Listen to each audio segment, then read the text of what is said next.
नमस्कार श्रोते मित्र, स्वागत आहे तुमचं आजची मराठी कथा या आपल्या आवडत्या चॅनलवर. या चॅनलवर आपला प्रतिसाद उत्तरोत्तर वाढत आहे, त्याबद्दल आपले धन्यवाद. कमेंट करून चॅनलबद्दल आपले मत प्रत्येक भागात व्यक्त करत राहा. आपला वाढता प्रतिसाद हीच माझ्यासाठी व आपल्या आवडत्या चॅनलसाठी प्रेरणा ठरेल.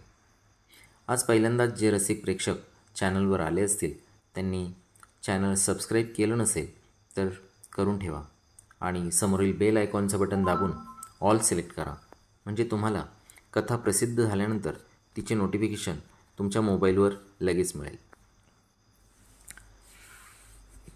कथेला लाईक शेअर नक्की करा आणि तुमच्या कमेंट्सची या कथेमध्ये सुद्धा प्रतीक्षा राहील. तर वळूया कथेकडे. कादंबरीचं नाव संघर्ष कन्या. लेखक श्रीयुत अशोकजी आगळे सर आणि आवाज सिद्धांत. हॅलो हॅलो, बोल ना गं. इतकं श्याम बोलला आणि फोन कट झाला. श्यामने तो फोन पुन्हा रिडायल केला, पण फोन बिझी येत होता. श्यामने तो फोन बराच वेळ करायचा प्रयत्न केला, पण फोन लागत नव्हता. इतक्या दिवसातून फोन आला आणि बोलणं न होताच कट झाला. या गोष्टीमुळे श्याम बेचैन झाला होता. अर्ध्या तासानंतर त्याने पुन्हा फोन लावला. पलीकडच्या मोबाईलची रिंग वाजली. फोन उचलला गेला. हॅलो ताई. हॅलो. पलीकडून आवाज आला. हॅलो, कोण बोलतं आहे? आवाज अनोळखी वाटत होता. श्याम बोलायला लागला. अहो ताई, मी श्याम. पलीकडून विचारलं गेलं, कोण श्याम? यामुळे तो आणखीनच गोंधळला. श्याम म्हणाला, या नंबरवरून 15 मिनिटांपूर्वी मला फोन आला होता. तुम्ही कोण बोलता? मी लता. हो, ताईने माझ्या फोनवरून फोन केला होता, असे म्हणत तिने जोराचा आवाज दिला. ताई, ए ताई, फोन आलाय बघ तुझा. ताईने फोन घेतला आणि दुसऱ्या फोनवरून फोन केल्याचं श्यामला सांगितलं. माझा बॅलन्स संपलाय ना, म्हणून फोन करता नाही आला. फोन यायचे पण बंद झालेत आता, बॅलन्स नसल्याने. म्हणून सॉरी बरं का. एकेरी बोलणं झाल्याने तिने जीभ चावली. त्यावर श्याम बोलू लागला. अगं मला सांगायचं ना मग, काय ठरलं तुमचं? ती तिकडून हसली आणि बोलायला लागली. कसलं हो? यावर श्याम गप्प झाला. ती लगेच बोलली, अरे बहिणीशी आईशी बोलली, ते म्हणालेत बघू, घाई नको, अडचणी वाढतात काय पण नंतर. तरीही बघू म्हणाल्यात. या उत्तरानं श्याम अस्वस्थ झाला होता. आग दोन्हीकडेही लागली होती. ताईने बोलत राहावं असं त्याला वाटत होतं आणि कदाचित ताईची तीच भावना असावी. महिलांच्या भावना पुरुषांपेक्षा महाग असतात. आतून असल्या तरी त्या उघडपणे दाखवत नाहीत. जीवन जगत असताना चांगल्या माणसाची परीक्षा कधीही घेऊ नये. त्यांच्या मनावर घाव घातला की ते तुटत नाहीत, तुमच्यापासून आयुष्यातून बाजूला होण्याचा प्रयत्न करतात. श्यामला वरवर ताईचा बहाणा वाटला. खरोखर तिची आई आणि बहिणींनी मध्ये काही खोडा घातला तर? या गोष्टीचा तो बराच वेळ विचार करत होता. सगळं काही आपल्याला वाटतंय तसं पटकन होणार नाही. त्यातून हळूहळू मार्ग निघेल आणि सुरळीत होईल काहीतरी.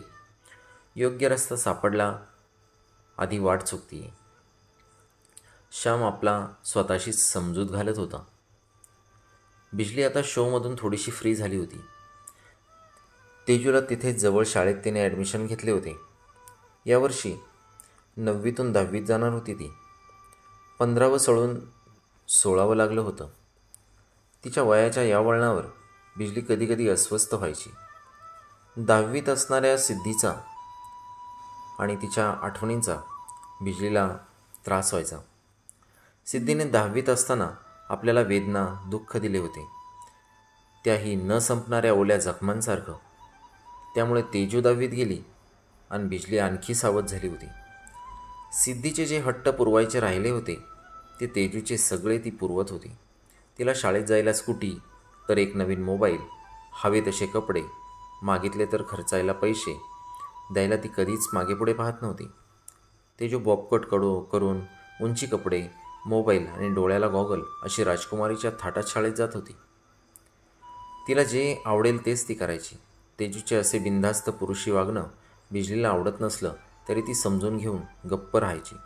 राहवलं नाही तरी समज द्यायची, प्रेमानं समजून सांगायची, मात्र कधीही रागवायची नाही. बिजलीचीही कधीकधी स्वतःच्या लग्नाबद्दल इच्छा होत असायची. आता हवी परत येणारच नाही तर आपण किती दिवस थांबायचं? आपल्यालाही मन आहे, भावना आहेत, आपणही काहीतरी मार्ग निवडायला हवा असं तिला वाटायचं. त्या गोष्टीवर ती खूप विचार करायची. रात्री कधीकधी उशिरापर्यंत तिला झोप लागत नसायची. जवळची मैत्रीण अंबिका होती तिच्यासोबत या विषयावर चर्चा करत असायची. मन मोकळं करण्यासाठी एकमेव जागा होती अंबिका. ती तिची खूप जुनी मैत्रीण होती. दोघी बसल्या की अनेकदा या विषयावर चर्चा करत बसायच्या. जीवनात अनेक माणसं भेटत असतात.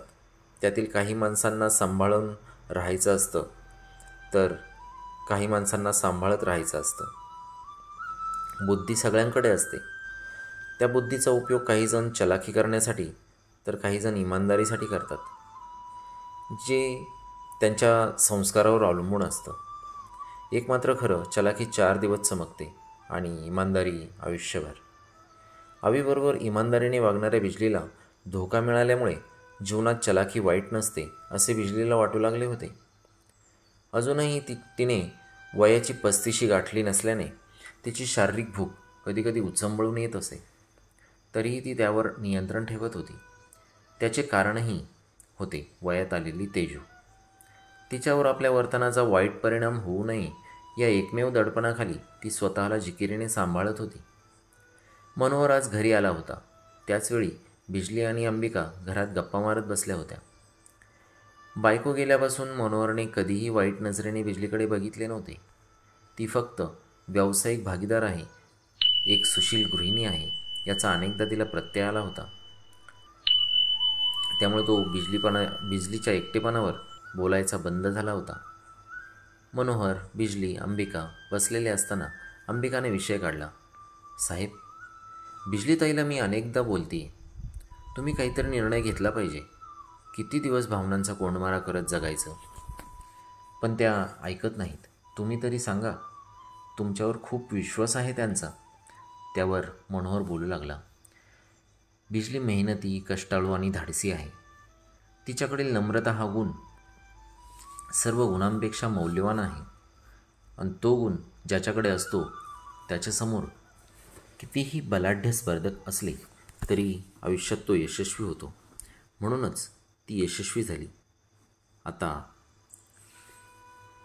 संघर्ष म्हणाल तर सगळ्यांना ज्याच्या त्याच्या पद्धतीने असतोच. कोणाला संपत्ती आहे तर मुलं बाळं नाहीत, कोणाची जगण्याची भ्रांत तर मुलांची एकापाठोपाठ एक लेंढर लागलेली, नवरा आहे तर तो नसलेला बरा अशी काहींची परिस्थिती, कोणाला बायको हवी तर मिळत नाही. माणसाला आपल्याकडे जे नाही त्याचं आकर्षण असतंय. देवानं ठरवून दिलेल्या गोष्टीत आपण बदल करू शकत नाही. तिची प्रबळ इच्छाशक्ती आणि मानसिकता असेल तर तिचा एकटेपणा दूर करून जीवनातील आनंद वाढवू शकते.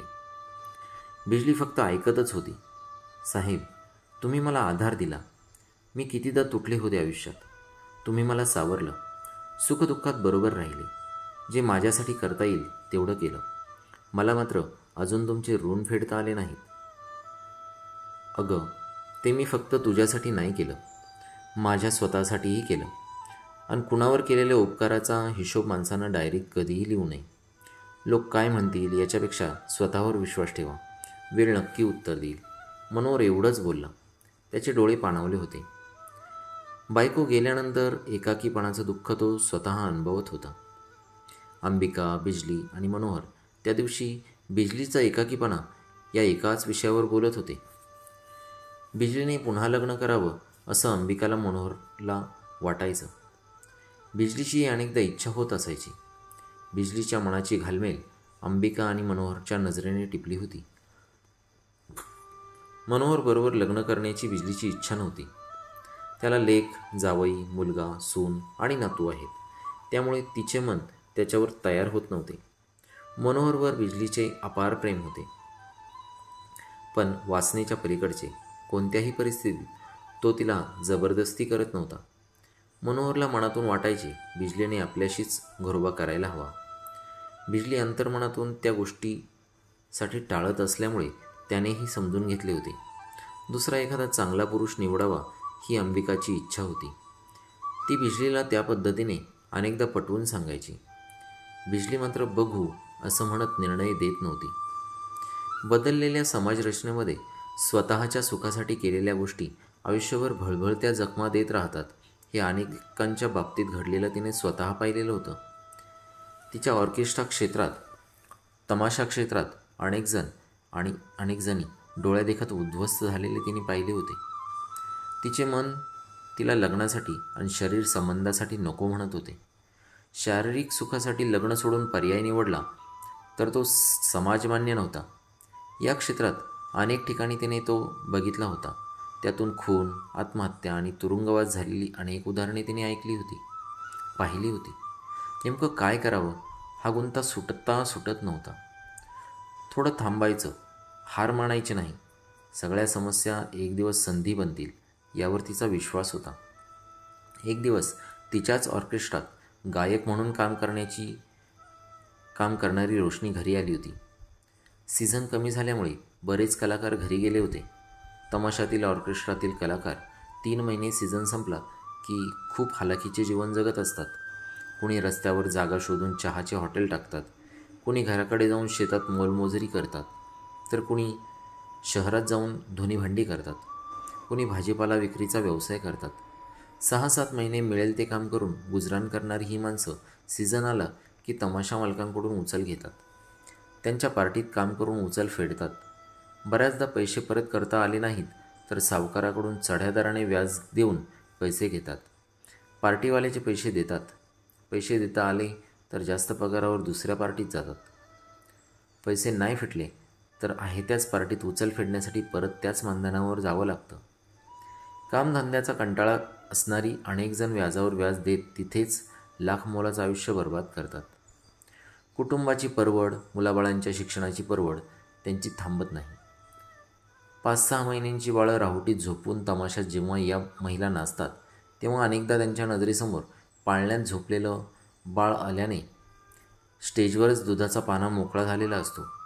इतकं कष्टाचं जिकिरीचं जगणं असूनही ना समज त्यांना परवड थांबवण्यासाठी पुढे येतो ना सरकार. याच विषयावर रोशनी आणि बिजली त्या दिवशी बोलत होत्या. या उपेक्षित समाजाची पावलोपावली अवहेलना होत असते. त्यांच्याकडे बघण्याचा दृष्टिकोन एक नाचणारी बाई, अनैतिक व्यवसाय करणारी तमासगिरीण असाच अनेकांचा असतो. तरीसुद्धा यातूनही अनेक जणी इमाने एतबारे तमाशा ऑर्केस्ट्रात काम करून प्रपंच सावरतात. पद्मा कराडकर त्यातलीच एक. आई तमाशा कलावंत. लहानपणी थोडीशी शाळा शिकली. आईबरोबर तमाशात आली. आपल्यासारखं जगणं हिच्या वाट्याला येऊ नये म्हणून तिने एका चांगल्या ठिकाणी तिचं लग्न करून दिलं. लग्नानंतर नवऱ्याने तिला आपल्याला हे बदनाम तमाशा क्षेत्र चालणार नाही म्हणून घरी ठेवलं. तो हमाली करून कमवून आणायचा, कुटुंब चालवायचा. पुढे 2 मुलं आणि 1 मुलगी अशी 5 माणसे आणि सासू सासरे अशी 7 तोंड खायला, एकटा माणूस कमवायला म्हणून कुटुंबाचं भागत नसे. तिने मालकाला मी परत तमाशात काम करते असा हट्ट धरला. त्याने ऐकलं नाही. काही दिवसांनी नवरा आजारी पडला. त्याला TB सारखा आजार झाला. मुलं शाळेत जायला लागली. मुलांचं शिक्षण, नवऱ्याचा दवाखाना यासाठी तिने पुन्हा तमाशाची वाट धरली. आता मात्र त्याने तिला अडवलं नाही. तिथं अपार मेहनत करून पैसे मिळवले आणि नवरा वाचवला, मुलं शिकवली, म्हातारी सासू सासरे पोचले. तिच्या नजरेत तिच्या अंगातील कला हेच मला उभं करण्याचं साधन आणि तमाशा पार्टी हाच माझा देव असं ती सांगते. पद्माची कहाणी रोशनी जेव्हा बिजलीला सांगत होती तेव्हा बिजलीचे डोळे पाण्याने डबडबले होते.